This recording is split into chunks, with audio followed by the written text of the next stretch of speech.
Bonjour, je suis Olivier Benamou, un des enseignants à la Libre Université du Samadeva, et je suis très heureux de partager avec vous des mini-conférences dans le cadre d'un cycle consacré à la méditation et basé sur des enseignements tels que nous les dispense Idris Lahore ici à l'université, Idris Lahore étant le fondateur de notre université. Et je suis très heureux de partager ces éléments de base de la méditation, en sachant qu'ils s'adressent autant aux méditants profanes, ceux qui découvrent la méditation, qu'aux méditants expérimentés. Mais avant cela, j'aimerais vous proposer un petit exercice qui va nous permettre, à vous et à moi, d'être encore plus concentrés, à la fois moi pour donner la conférence, et vous pour l'entendre et la recevoir. Cet exercice est issu des techniques énergétiques du Samadeva. C'est un exercice de stimulation du liquide céphalo-rachidien. Pour ça, nous allons faire des percussions accompagnées d'une respiration. Vous allez simplement me suivre. On va commencer au niveau du frontal, au milieu. Je pense au majeur, mes trois doigts principaux. Inspire, pression, inspire. Expire et je percute. Puis je monte un peu plus. Pression, inspire. Expire, on percute. Je remonte encore un peu plus. Pression, inspire. Expire, percute. Puis je continue à avancer vers l'arrière. Pression, inspire. Expire, percute. Je continue à descendre un peu plus. Pression. Expire, percute. Je descends sur l'occipital. Pression. Expire, percute. Et je termine en étirant les muscles de la nuque. Je ferme les yeux quelques instants. Voilà, je reste simplement attentif à toutes les sensations que je ressens pendant ces quelques secondes de recentrage.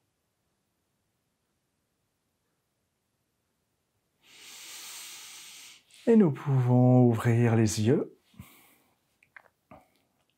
et commencer ensemble notre conférence. Que propose la méditation ? La méditation nous propose avant tout de sortir du mode du fonctionnement du faire, qui nous est à tous en général si coutumier, puisque notre société nous demande tout le temps de faire, de bouger, de foncer, sans nous arrêter, et ce le plus vite possible. Ceci est une des sources importantes de notre stress, du stress que la plupart de la population ressent et vit. Par la méditation, on apprend dans un espace de calme extérieur à rechercher, à recréer un espace de calme intérieur. On apprend à s'asseoir correctement, à fermer les yeux pour se libérer un peu de cette agitation extérieure qui continuellement agresse nos sens. Nous sommes continuellement agressés par un très grand nombre d'images et d'impressions qui entrent en nous en permanence au cours de la journée. À quoi est liée cette dynamique du faire ? Elle est essentiellement liée au fonctionnement de la pensée. Parfois c'est très consciemment, et d'autres fois c'est un mécanisme plus inconscient. Il y a toujours ce que nous voulons atteindre. Il y a toujours là où nous sommes, ce que nous faisons maintenant. Et il y a toujours ce dont nous ne voulons pas. Donc, dans le faire, qui est dépendant de la pensée, il y a toujours ce que je fais maintenant, ce que je veux atteindre et ce que je ne veux surtout pas. Retenons bien que le faire est toujours basé sur le fonctionnement de la pensée. Dans le faire et dans la pensée, nous sommes toujours à la poursuite du futur, toujours en train de fuir ce qu'on ne veut pas.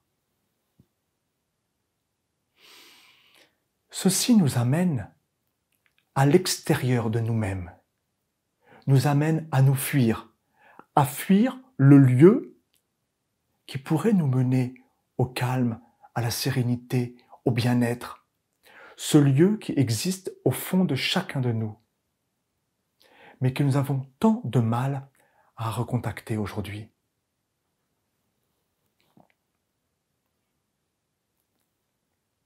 Pour recontacter son être profond, il faut mettre de côté le mode de fonctionnement de l'action, de la pensée. Il faut utiliser l'autre mode de fonctionnement, qui est celui de être. Et nous ne pouvons être qu'au présent, ici et maintenant. En étant totalement présent, sans rejeter ce qu'on ne veut pas, sans vouloir quelque chose à quoi on pense, et sans rien faire au présent. Juste être au présent. Et être présent, c'est observer, être conscient, être dans l'attention consciente dans la présence, à ce qui est. Maintenant, je bouge mes mains en parlant.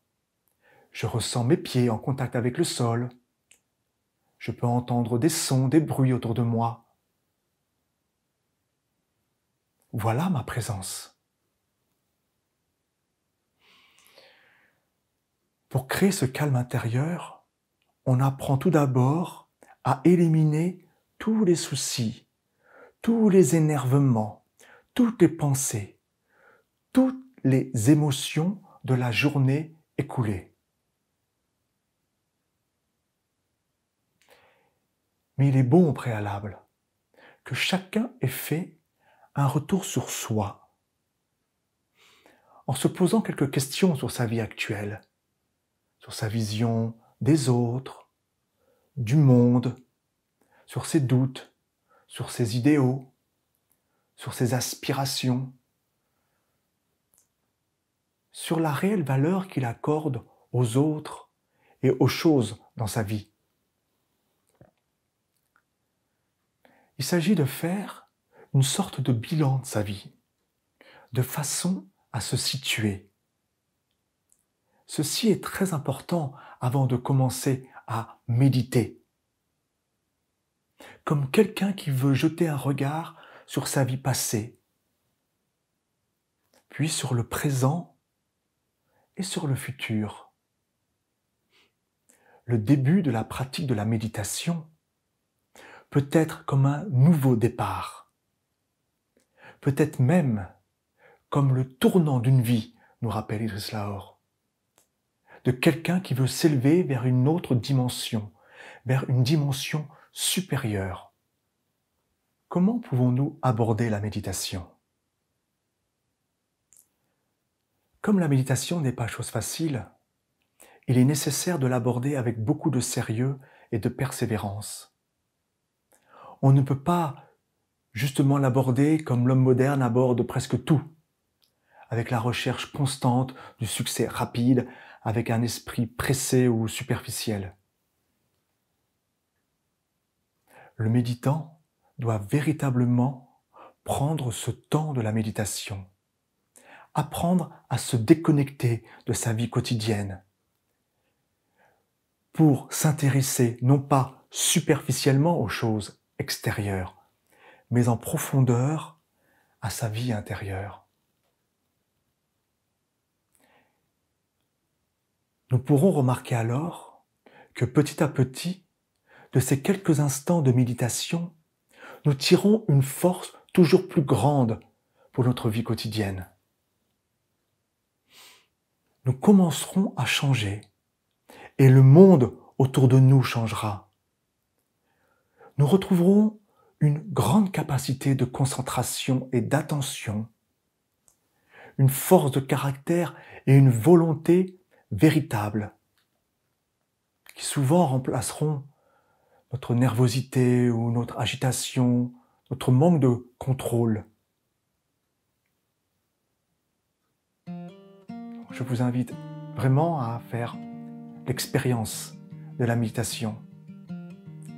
C'est certainement l'un des plus grands événements que l'on peut mettre dans sa vie.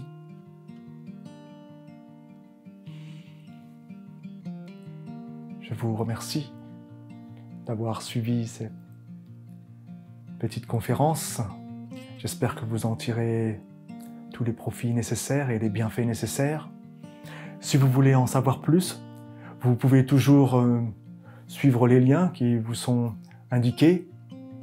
Et sachez aussi qu'à l'Université de Samadeva, nous proposons régulièrement des retraites méditatives ou des stages de méditation appelés les stages de silence du corps et qui s'adressent bien sûr autant aux débutants qu'aux méditants expérimentés. Merci.